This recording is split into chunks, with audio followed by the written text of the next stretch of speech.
Have you ever been driving home from school, or your kids have just come home from school, and there's just a complete meltdown? There's whining, there's crying, there's bickering in the back seat, there's sassiness. All of these things are happening, and we're trying to figure out like what happened. All I said was, how was your day?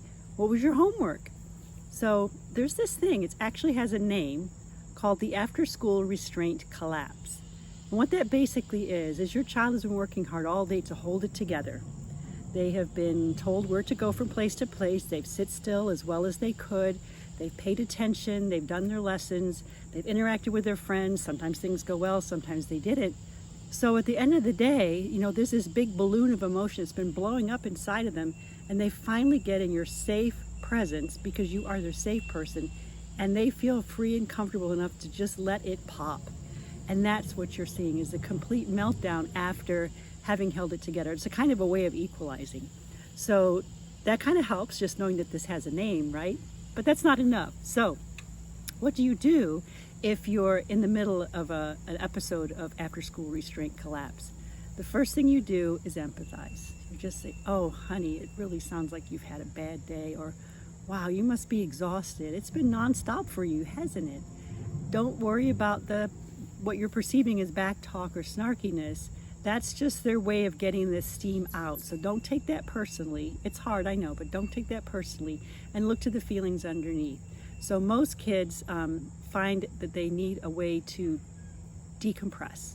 So you can talk about your kids that, like, how do you like to chill out after school, and make a little plan. It doesn't have to be for an hour. It might be for 10 or 15 minutes, but something that helps them just kind of ground. So once you know what it is and what to do when it happens, then you want to know, well, how do I stop this from happening, right? Because it's prevention. We have less misery if we can prevent it. So first thing is snacks. No matter what kind of snacks they've had during the day, most kids are hungry and tired, and they just need a little fuel to go on. So a healthy snack is always good. I preempted some of these. I didn't know what they were called things, but I always brought my snacks with me in the car to pick up, so that at least the kids were munching. They couldn't fight with each other. So that was helpful.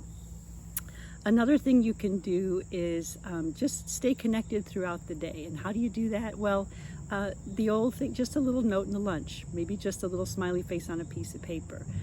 For the younger children, maybe a handful of kisses, or you can fill your hands up with kisses and dump them in their pockets, so anytime during the day they can pull out a kiss and hold it to their cheek.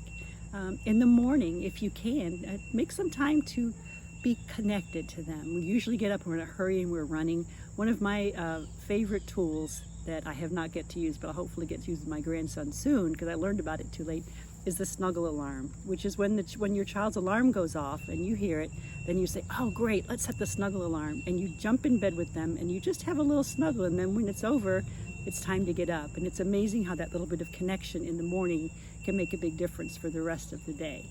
Another thing you can do is just, for the younger kids, again, your middle schoolers aren't going to want this, I don't imagine, but is a picture of you, or the picture of the two of you together, that they can have in their backpack or taped inside the inside of their binder. So if they miss you, they can take it out and look at it.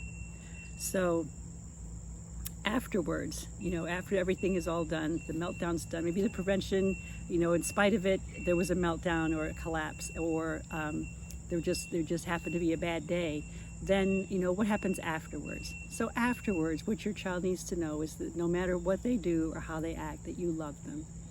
That's the most important thing. Like, you had a really hard day, and I love you. There's nothing you can do that will make me not love you. So let's figure out a problem solving session. We'll get together and think about, well, what do you need? We try to guess what our kids will need a lot of times, but we can ask them, like, what do you need, and help them think their way through it. If they've come up with the idea, it's always a better idea than the one that you had anyway. So that's our tip for this week, and we'll see you next time. Bye for now.